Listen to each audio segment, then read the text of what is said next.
age 63, I know to a lot of people, that's going to throw them. Like, why is 63 an important age? And it's really important. So, Heather, tell everyone why it's important. Yeah, when I went on the road and did this presentation, they were like, that one just doesn't strike a chord. And it should. And it doesn't for a lot of people. Even tax professionals don't think about this age. But it's an age that people go, yeah, I should have thought about this age. For those folks that intend to or do enroll in Medicare at 65, they need to be thinking about what their adjusted gross income or their modified adjusted gross income looks like in the year they turn 63.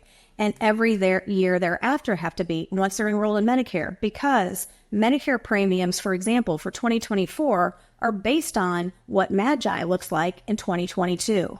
So you have to look at what are the things that I'm doing in the 2 years prior to the current year when I'm on Medicare, because things like Roth conversions, while really a great tool to help mitigate that risk of having too much in the pre-tax bucket, knowing that at some point in the future I'm going to be forced to take it out in the form of RMDs, they're great tools to kind of diversify that risk.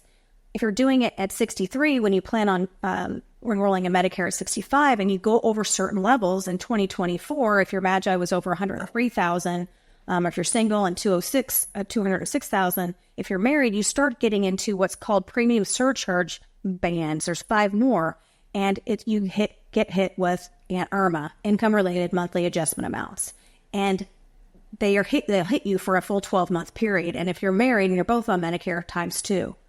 So it can get up to almost $600 a month instead of the standard premium, right? So it surprises people. Now, what I will say is people will say, well, wait a minute, at 65, this year, you're using my income when it was one of my highest earning years, and I've since retired. Certain life-changing events or qualifying life-changing events can be appealed. You can ask for a reconsideration of that premium based upon a more current year. And you use the life-changing event form. You do it as soon as you get your premium notice, which usually comes out in the end of October. And you send it back and say, wait a minute, I've since retired, whatever it is. Work stoppage is one of them. Give them proof from your employer saying you've retired, and use a more current year. If you retired in 2023, or 2022, you use 2023's MAGI.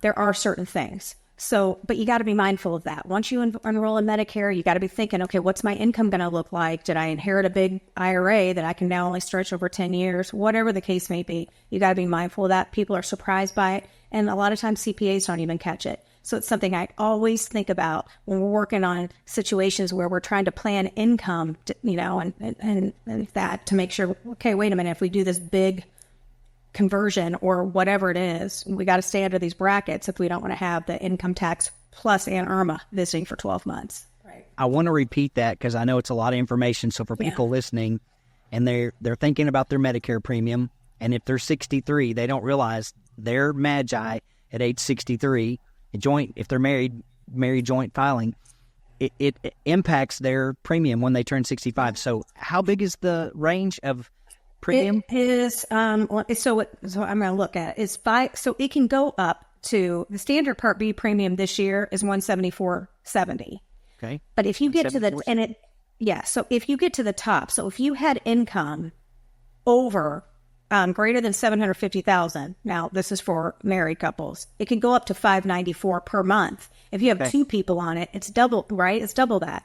So it's a premium band. But let's say that you did a big Roth conversion and you went up, the married. So if you have AGI under 206,000 or less as a married couple, you're fine. But if you have $206,001, you're in the next brand. So it's a cliff regime, right? And then instead of paying $174.70, you pay $244.60. So it continues to go up for each band. So you just have to be mindful of that. Yeah. And so, and MAGI is before deductions, right? Yes. So if it's not, I've got my standard deduction. It's not before your standard deduction. So you just have to be careful of that when you're doing planning. Now, if it happens to you 1 year, just know that the next year it's they can use the next year's AGI or MAGI. So it only hits you for 1 year if it goes back to normal levels. if two people, and we're huge proponents of doing Roth conversions and paying Uncle Sam now and paying for taxes when they're on sale. Right. But if you're above the age of 63, you have to think about this because it is going to affect your Medicare premium. So if you convert $200,000 from an IRA to a Roth IRA, that's all being added into your earned income.